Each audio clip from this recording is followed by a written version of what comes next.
일일 시사권장량 채워가세요. 골고루 담았습니다. 당신만을 위한 하루 시사 김성환의 시사야. 20세 이하 피파 월드컵에 출전한 축구 대표팀 에콰도르를 3대2로 꺾고 8강에 진출했습니다. 준우승을 기록했던 지난 대회에 이어 두 대회 연속 8강에 오른 건데요.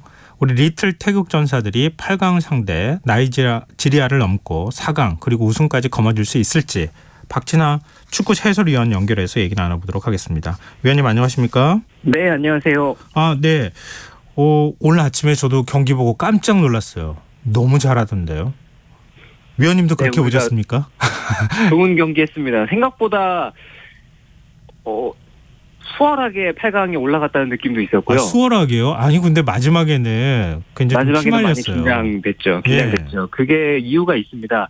그러니까 우리가 이제 에콰도르와 16강에서 단판 승부를 펼쳤잖아요. 예. 그런데 에콰도르는 26일 날 조별리그가 끝났고요.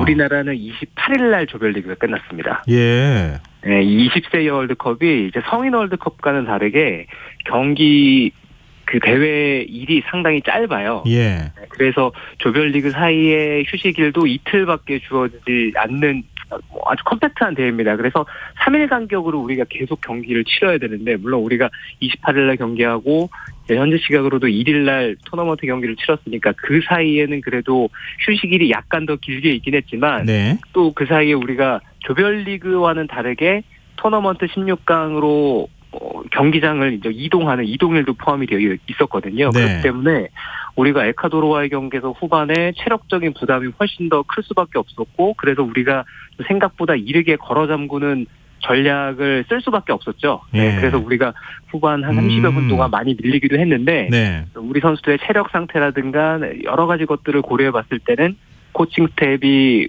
이기는 쪽으로 현명한 전력을 썼다는 생각이고요. 그리고 다행스럽게도 3대1로 우리가 점수 차이를 크게 벌려놓은 상황에서 우리가 계속 리드를 잡아갔기 때문에 네네. 그런 선택을 할 수도 있었고, 물론 한 골을 내줬지만 두 골의 여유가 있었다는 점에서 우리 선수들이 심리적으로 크게 흔들리지 않고 동요가 되지 않고 실점을 나머지 시간 동안 한 골로 잘 막았다는 생각입니다. 지금 20세 이하 월드컵에서 사상 첫 2연속 8강 진출을 하게 되는 거잖아요. 이게 어떤 의미를 갖는 겁니까? 우리가 지난 2019년 대회에서 결승까지 올라갔습니다. 예. 남자 피파 주간대회에서 처음으로 결승 무대를 밟았는데 그런 쾌거가 있었고요. 그리고 원래 20세 이하 월드컵은 2년 주기로 대회가 치러져야 되는데 네. 지난 2021년은 코비드 팬데믹 때문에 대회가 취소가 됐어요. 그래서 4년 만에 오랜만에 치러지는 대회인데 우리가 지난 대회 결승까지 갔었고 이번 대회 또 8강 문턱을 밟아 섰습니다. 우리 선수들이 어디까지 올라갈지 계속 응원하고 지켜봐야 되겠지만 지난 대회의 어떤 기적을 넘어설 가능성도 서서히 이제 대두되고 있는 게 사실이잖아요. 네. 그런데 두 대회 연속 우리가 8강을 넘어가서 우리 선수들이 너무 잘했다 이런 것도 있지만 우리가 돌아보면 2009년 대회부터 해서 2009년에 8강 갔고요. 2011년 16강, 2013년 8강, 그리고 2015년 아쉽게도 본선은 못 갔어요. 네. 그리고 2017년 16강. 그러니까 15년 대회 때 본선을 못 간 것을 제외하면 우리는 2009년부터 계속 꾸준하게 토너먼트 무대로 올라가고 있습니다. 네, 그런 거 보면 우리의 젊은 선수들이 여전히 세계 무대에서 경쟁력을 가지고 있다는 생각이 들고요. 네, 그런 것이 또 지난 대회, 이번 대회, 또 8강이라는 성적까지 이어지면서 꽃이 피고 있다는 생각이 들어서 한편으로는 우리의 경쟁력, 우리의 축구가 바른 곳으로 가고 있다는 생각이 많이 들어서 흡족한 마음이 있습니다. 저는 경기 보면서요. 이 선수들이 그대로 월드컵 대표팀으로 그냥 올라왔으면 좋겠다는 생각도 들더라고요. 그러니까 골을 넣을 때 사실 에콰도르 선수들은 뒤에 우리가 좀 지친 측면들이 있지만 사실 두 번째 골은 어부지리로 넣는 측면이 있잖아요. 근데 우리 선수들이 넣은 골은 진짜 하나하나가 전부 다 그림 같은 골이었거든요. 정말 실력으로 넣었다 이렇게 느껴질 정도였어요. 그러니까 우리 선수들 기량은 어떻게 평가하세요? 우리 선수들이 이제 좋은 경쟁력을 가지고 있습니다. 조별리그부터 이제 경기를 돌아보면 이제 프랑스와의 경기도 우리가 상당히 잘했고요. 예. 그리고 조별리그 마지막 경기였죠. 감비아전까지 해서 온두라스 2대2 비기고 감비아 비기고 그렇게 이제 토너먼트로 건너왔는데 에콰도르와의 경기에서 첫 골, 두 번째 골, 세 번째 골까지 모두 다 그냥 얻어낸 골들이 아니라 하나씩 다 만들어가는 골들이었습니다. 특히나 네. 이영준 선수가 기록했던 선취골은 제 생각에는 우리 남자 선수들이 피파 주간 대회에 나가서 터뜨린 골 중에서 가장 멋진 골이 아닐까. 네네. 그런 생각이 들 정도였거든요. 네. 네, 가슴 트래핑 이후에 그공을 떨어뜨리지 않고 그대로 이제 오른발 발리성으로 꽂아넣는 모습 봤을 때는 이영준 선수가 이번 대회를 통해서 아마 세계 스카우터들에게 각인을 찍을 수 있다는 생각도 들고, 그리고 두 번째 이제 배준호 선수의 골 역시도 배준호 선수의 침착성 그리고 뭐 좋은 컨트롤 능력 이런 것들을 보여줬죠. 마지막 최석현 선수의 세트피스에서 나온 골까지 해서 네. 우리가 만들어낸 골들이 다 하나의 작품이었고 완성된 골 결정력을 이번 대회에 꾸준하게 보여주고 있습니다. 이 선수는 좀 주목해봐라 이렇게 얘기해줄 만한 선수 있다면요. 방금 전에 이영주 선수 얘기도 하셨지만. 네. 이영주 선수가 이제 최전방 공격수니까 아무래도 스포트라이트도 많이 받을 거고, 그리고 굳은 일도 많이 하고 있고요. 전방에서부터 롱볼 때렸을 때 그 공을 공중볼 잘 떨어뜨려줘서 계속 우리가 공격을 할 수 있게 앞쪽에서 좋은 역할을 하고 있고요. 그리고 네. 이선에 배치되는 배준호 선수라든가 김용학 선수들, 이런 선수들도 좋은 활약하고 있고요. 또 허리에는 이승준 선수, 이렇게 미드필드들 탄탄하게 구성이 돼 있고요. 수비에는 김지수 선수, 최석현 선수 이렇게 계속 중앙 수비로 호흡을 맞추고 있거든요. 근데 김지수 선수가 아마 이번 대회에 출전하고 있는 선수 가운데 대회 전부터 해서 가장 많은 스포트라이트를 받았던 선수 가운데 한 명이에요. 그 이유가 김민재 선수의 뒤를 이을 수 있는 대형 수비수 제목이다, 이런 평가들이 있어서 네. 아마 지금까지 20세 이하 경기를 잘 못 보셨거나 아니면 다른 선수를 좀 주목하셨던 분들이라면 김지수 선수를 앞으로 계속 지켜보시는 것도 좋을 것 같습니다. 공격하고 수비에 대한 질문 짧게 좀 하나씩 드렸으면 좋겠는데, 배준호 선수 키가 어느 정도 됩니까? 배준호 선수요? 예. 배준호 선수는 측면 미드필더 혹은 공격형 미드필더 선수거든요. 예. 그래서 배준호 선수는 키가 그렇게 큰 편은 제가 아닌 걸로 알고 있고요. 예. 이영준 선수가 장신 스트라이커예요. 그래서 이영준 선수가 신체 조건이 상당히 좋습니다. 배준호 선수는 지금 프로필 보니까 180으로 나와 있고, 이영준 선수는 이제 190cm로 나와 있네요. 와. 아니 근데 이영준 선수는 키가 190인데도 그렇게 잘 뜁니까? 쉽지 않을 것 우리 같은데. 선수들이 아무래도 키가 크더라도 이제 전체 이제 균형이라든가 이런 것들을 갖춰가면서 이 어떤 신체를 유지하는 게 축구 선수로서 또 얼마나 잘할 수 있나, 그 바로미터거든요.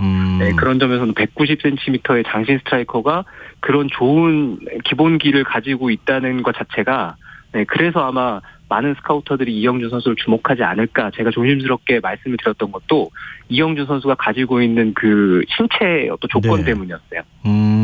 그 수비 얘기는 계속 나오잖아요. 네. 우리 월드컵 때도, 우리 월드컵 대표팀 할 때도 수비가 구질적으로 좀 문제다 이런 얘기들 나오는데, 이번에도 수비가 조금 불안하다는 얘기가 있어요. 이 김지수 선수는 김민재 선수 다음 선수가 될 것이다 이렇게도 얘기하긴 하셨지만.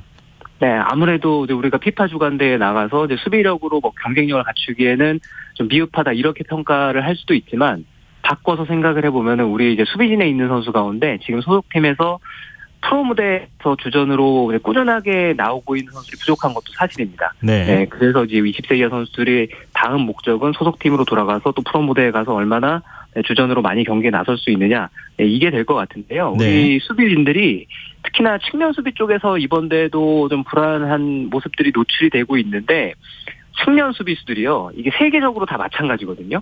원래부터 어려서 수비로 성장하는 선수의 숫자보다 측면 미드필더 혹은 윙포워드를 보다가 어쩔 수 없이 측면 수비가 되거나 혹은 중앙 수비로 계속 잘하다가 또 신체라든가 키가 그렇게 많이 크지 않아서 측면 수비로 가거나 이런 선수들이 많아요. 그래서 네. 측면 수비에서 이제 수비와 공격을 병행해야 되는 어려움도 있고, 그리고 수비할 때 중앙 수비로 수비하는 거랑 또 윙포워드로 수비를 도와주는 거랑 전문 이 측면 수비수가 되는 거랑은 다 상황마다 다르거든요. 그래서 이 선수들이 아직은 더 발전해 나가야 될 선수들이기 때문에 수비가 잘 안 돼서 우리가 불안하지 않을까 이렇게 보기보다는 네. 그래도 우리가 내세울 수 있는 선수 가운데는 가장 잘하는 선수가 지금 나아가고 있으니까 그래서 응원의 목소리를 조금 더 키우면 하는 바람은 개인적으로 있습니다. 네.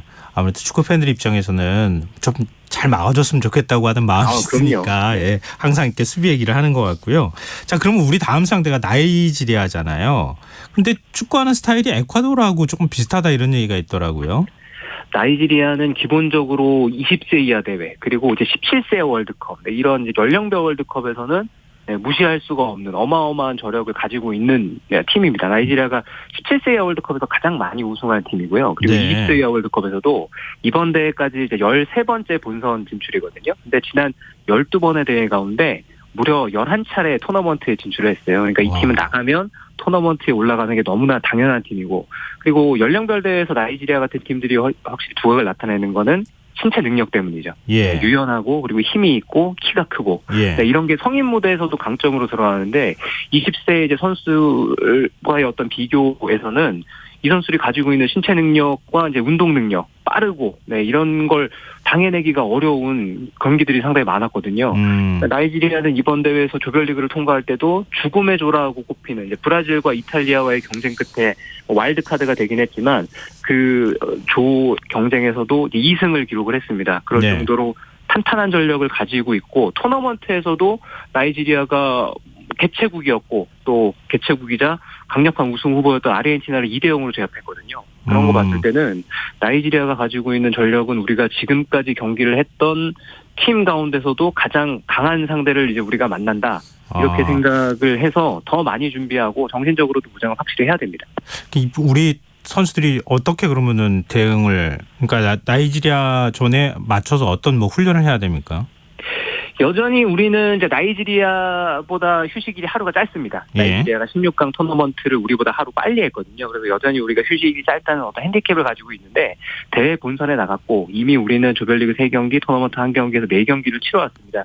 이런 상황에서 뭔가 상대에 따라서 맞춤형 전술을 준비한다거나 이런 거는 사실상 불가능하다고 생각을 하시면 되고요. 얼마나 우리 선수들을 잘 회복시켜서 좋은 컨디션으로 만들 수 있느냐. 이게 가장 중요하죠. 그리고 알겠습니다. 우리가 조별리그부터 잘 보여줬지만 우리는 실리적인 컨셉, 선수비 후역습의 어떤 전략 전술로 이번 대회를 치르고 있거든요. 네네. 어떤 팀을 만나도 우리가 가지고 있는 조직력이 잘 정비가 된다면 누구를 만나도 좋은 경기 할 수 있습니다. 네, 알겠습니다. 오늘 말씀 고맙습니다. 고맙습니다. 네, 지금까지 박찬하 축구 해설위원이었습니다. 김성환의 시사 1부 순서 여기서 마무리하겠습니다. 전 11시 정각 2부에 다시 오겠습니다.